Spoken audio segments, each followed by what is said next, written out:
Hello and welcome to Tracy Momi Reads. I am back again with another video. Today I'm going to be talking about 5 things that make a good romance book, okay? A romance story, 5 elements that I think they should all contain. And these are just my humble opinions, not word, not law. I think that every reader, regardless to the genre that they read, they have expectations in that genre for those books. And a lot of times, we all may differ in opinion as to what we are looking to see, right, in those stories. But for me, I'm going to tell you my top 5 things. And I don't know that I guess they're in a particular order. I wanted to say that they weren't, but I think that they are in a particular order as I'm looking at them now. So I'll just do them the first through the fifth. But I guess what I mean in no particular order is that I'm not saying one is more important than the other, right? That they must have all 5 of these, right? Not one, not 2, but for it to be a very good romance story or book, they must contain, for me, these 5 things. First things first, character chemistry is an absolute must. Writers who write in that genre have got to find a way to not only make us care about the characters individually, but to root for them to be together, So if you have a character that is just doesn't have any redeemable qualities, or like let's say with the enemies to lovers trope, of course in the beginning there's going to be this tension from both sides. There's going to be the insults. There's going to be the games and the all different things, because these people seemingly do not like each other. But there has to be a reason for that underlying tension, and you can't have one person just totally being an asshole while the other person is falling in love and the other person has no clue, or they don't even acknowledge that person's feelings. No, we must be on equal footing as this thing progresses, right? And we need to feel that chemistry either through the character's dialogue, through the action, and we need to be the first. When I say we, I'm talking about readers, or I need to be the first to know as a reader what's in store for these two, even if they aren't aware yet. Like when the author is maybe describing how one character looks at another, but the other character is oblivious to it. But as a reader, I know, okay, that look he gave her, he's not going to be able to stay mad long. So I know that there's more coming, right? And that there's going to be a twist to this relationship. The second thing, a good plot. Even though a lot of people who read romance books may come for the spice or the steamy scenes, there still needs to be a story there that keeps us reading, like, how did they meet? What were the obstacles of them getting together? How will they truly complement each other when this is over? And I like to think of things from a real life perspective in some fiction books, especially where relationships are concerned. Unless it is a total fantasy book, with wizards, warlocks, and, things like that.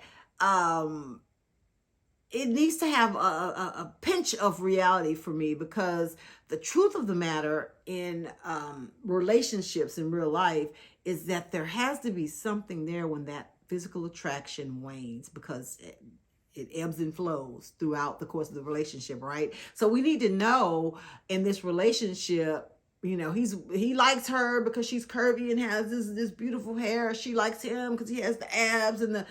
What about, he gets older and he's a little fleshy in the middle? There has to be something a little bit more substantial to draw these two together. So we need that in a good, story where we talk about maybe how this person has overcome something, or how they give back to the community, or how she raised her sister, or show ways that he's selfish, or that just how she's ambitious, just whatever. The plot and the story needs to also show us that these are genuinely good people who are deserving of a loving relationship, right? Let's see. Third, stakes. I feel like there has to be stakes in a good romance. We don't want to make it too easy for the characters, because the story will be over. Of course there's a such thing, at least in books, about love at first sight, but we still want them to have to jump a hoop or two, right? At least I do. I don't want it if it comes too easy, because I feel like it'll be too easy to lose, if that makes sense. When people have skin in the game, they're willing to maybe work harder for their relationships. Like, what's at stake? Like, give the characters something that they're stubbornly holding on to, whether it's their status, their pride, family, reputation. Make them have to work for it. But at the same time, I don't like a lot of angst. Like, don't take me through that for 10 chapters. Like, I need to see that the walls are crumbling, the ice is breaking, even though they had this thing, they jumped through the hoop and they landed on solid ground on the other side. Don't make it where they jumped through hoops and they had to run through fire, then they had to go through this and walk over glass. I don't like books that have, like, romance books that have too much angst. It's just, I lose interest pretty quickly, because what we came here for. Like, we didn't come here for that, which brings me to the next bullet point. Some level of spice or steaminess, something that shows the physical chemistry between the characters. In modern day romance books, that's a must, right? But for me personally, I'm like, I've talked about this before. Now, I hate fade to blacks. You don't tell me that he kissed her and then they woke up the next morning tangled in sheets. I don't like that. But I also don't need it to be too pornographic, because I have read some books where I have literally flip pages, because I'm like, that's a bit too much. I don't think I have any delicate sensibilities, but some of these authors, they get way too creative. These people are contortionists. Their first times, they have no inhibitions. They have, it's a lot. It's a lot. And you just even think, could that have happened? Like, are we physically capable of doing some of the things that they mentioned during this scene? I'm okay, with it getting a little X-rated, or the spice level rising, but don't do too much. Don't have people turn upside down and twisted inside out. I don't need all that. And by the same token, I have read romance books where not a swear word or curse word was mentioned, not even a body part was mentioned, but it was written so poetically about how the two of these people came together, that it still left you with a little phew. Okay, we see that that this puzzle fits together. You know what I mean? So I put a little in there to at least make readers have the heart palpitations, but you don't have to overdo it. I feel like some of it is overkill, and I guess that's probably more books that are in the erotic fiction category, as opposed to really romance category. And then the last one for me, I mean, if it's a romance book, you got to have a happily ever after. Like, ending a romance book with a main character death, or even if they go their separate ways, I mean, in some way, if both the characters are happy, maybe they realize they aren't supposed to be together, then I guess that's a satisfying ending. But, if you're touting it as a romance book, the main characters need to end up together. That's all I'm gonna say about that. They need to end up together. That's a happily ever after, right? And at least in the terms of like a romance book and what most romance readers are looking for. I mean, we want, you know, them to ride off into the sunset together, especially if they had to overcome a lot of stuff and work hard for that happily ever after. You want them to be happy together. I mean, I don't think that means that all romance books have to end with a marriage. I definitely don't think they all need to end with a baby, especially if from the start, unless there's like a big time jump or there's some reason that needs to happen. Most of the time, the characters have just settled into the groove of being a couple and falling in love.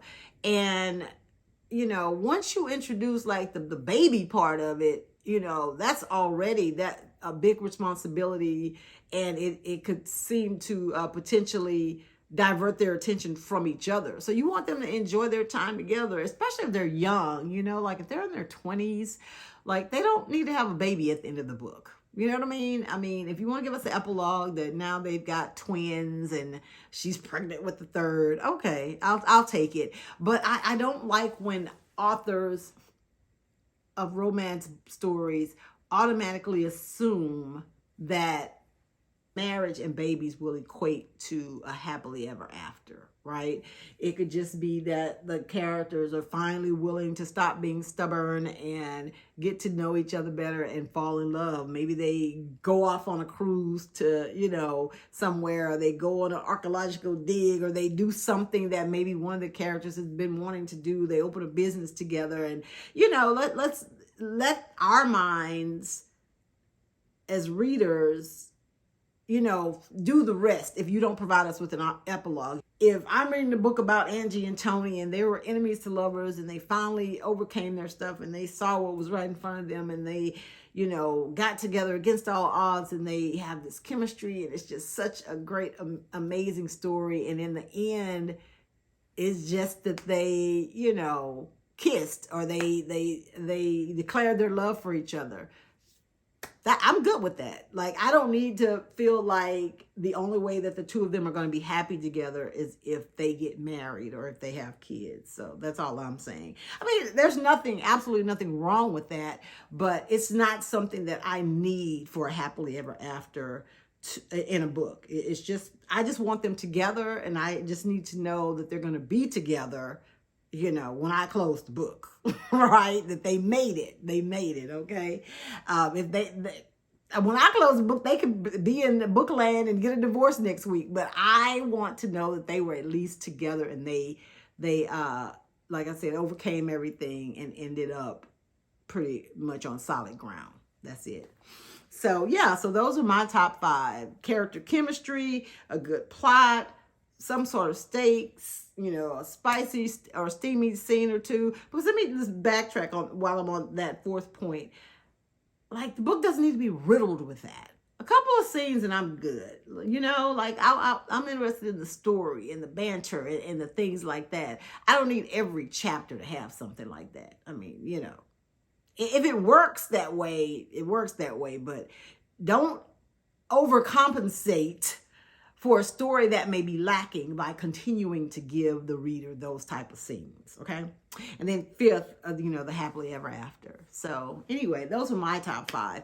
What are some elements that you think make a good romance story or romance book? You know, did you agree with any of the ones that I mentioned, or do you have some that maybe you feel I left off? Let me know in the comments. Thank you guys so much for watching.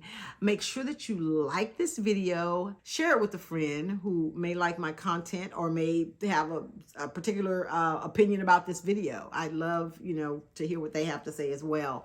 Thank you so much to everyone that has already subscribed to my channel. And if you have not done so yet, go ahead and take the opportunity to do so now. Thanks again for watching, guys. I'll be back next week with another video. Bye.